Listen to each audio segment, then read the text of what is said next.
Hey there, it's Pete with GCI Turf. Hope you're having a great day today. And first, I want to apologize if I seem a little down. It's kind of tough being the boss at work because sometimes the boss has to make tough decisions. And I had to fire an employee today. And man, I'm telling you, it just breaks my heart to do that.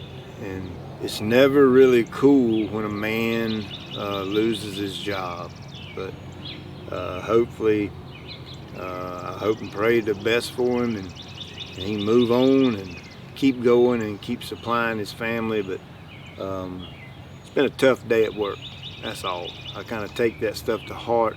I love my employees. I don't even call them employees. I love my friends. That's what I call them.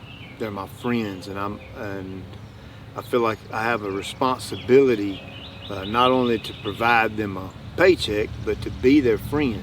They're not just a number. They're not just a worker you can throw out in the field.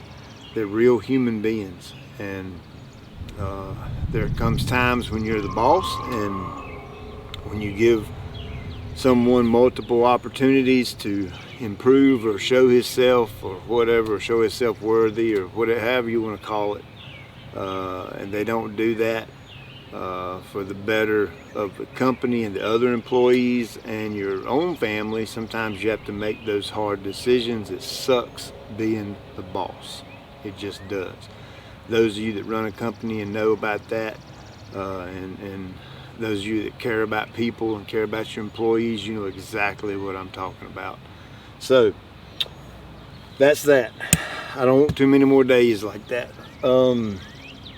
Here is my corn bed, and we are middle of May, and I'm probably a little bit late, but that's okay. I've got higher bricks in my back pocket, so I'm expecting big things right here. I've got some Silver Queen white corn, and I've got some yellow sweet corn, and I'm going to do one row the back of one, the front with the other, and split the row in the middle. I'm going to plant 3 rows right here. You can kind of see how I've got the irrigation lined out. 3 sections of it's coming off one valve, so it'll kind of soak all this bed down real good.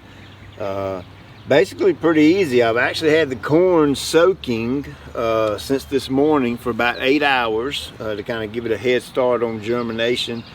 I had it soaking in some water, and of course I adjusted the pH and put a little natural adjuvant in there to kind of get things going good off the bat.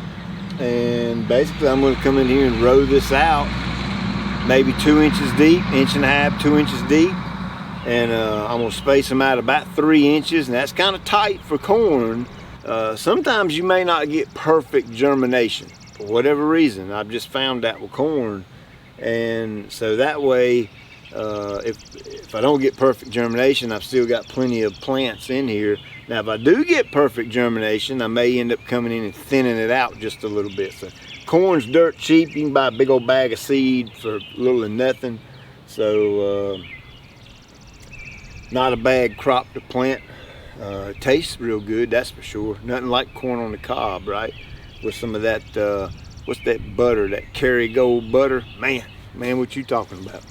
So I'm gonna get with it and get this dug out, and then show you the fertilizer and start watering.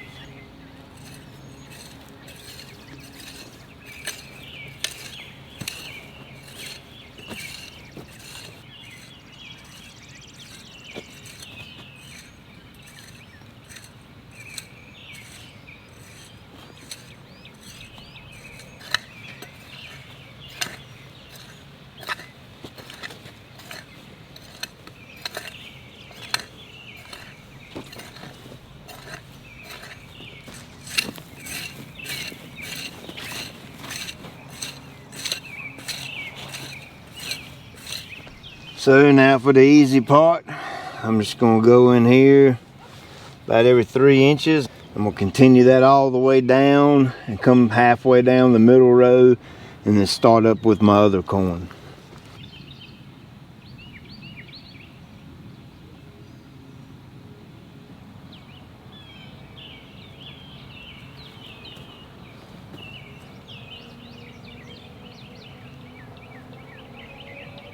All right, so really, I've got a lot of plants in here, so doing a cup per plant, that'll eat the bucket up. It's a different way you can go about it with corn. On the back of the bucket, it's got an application chart, and it says 100-foot row, 5 pounds of fertilizer per 100 foot. So I've got 30 foot right here that I'm working with. So for easy math, let's just call it a 33-foot row, and it'd be 3 of them in 100 foot. So I've got 3 rows right here, and let's just say they're 33 foot apiece, so that would equal up 100 rows. So I'm gonna use about 5 pounds of fertilizer in this bed right here. Now before I go putting my fertilizer down, I'm just gonna take my rake right here, just easily cover this back up with that loose ground right there.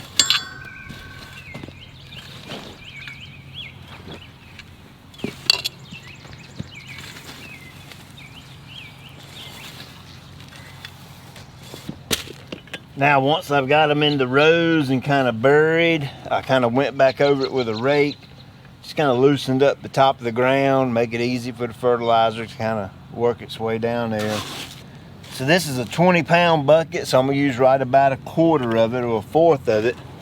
And basically we're gonna come down here and make a good even spread until I use up about 1/4 of the bucket.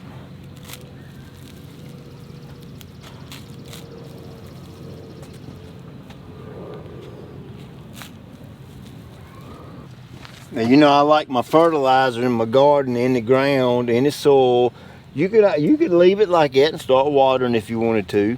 But I like to take like a leaf rake, and I'm not doing any heavy digging. I'm just kind of lightly mixing it into the dirt.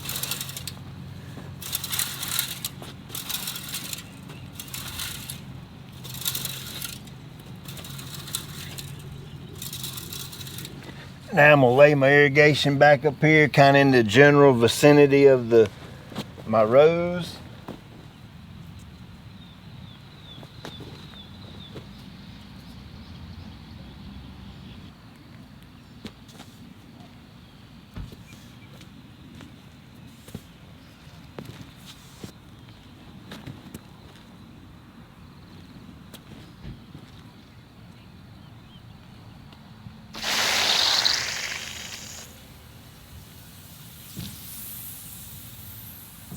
Man, I'm telling you, if you've never tried the higher bricks in your vegetable garden, you ought to try it.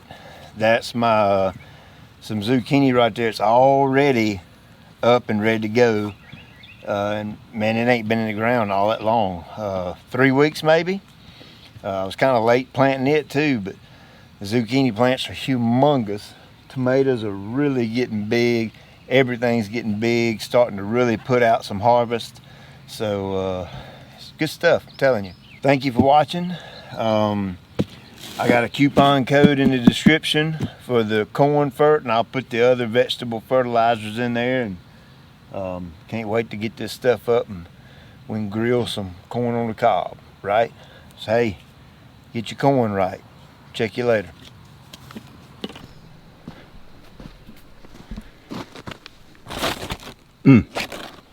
Look at this one. Good gracious.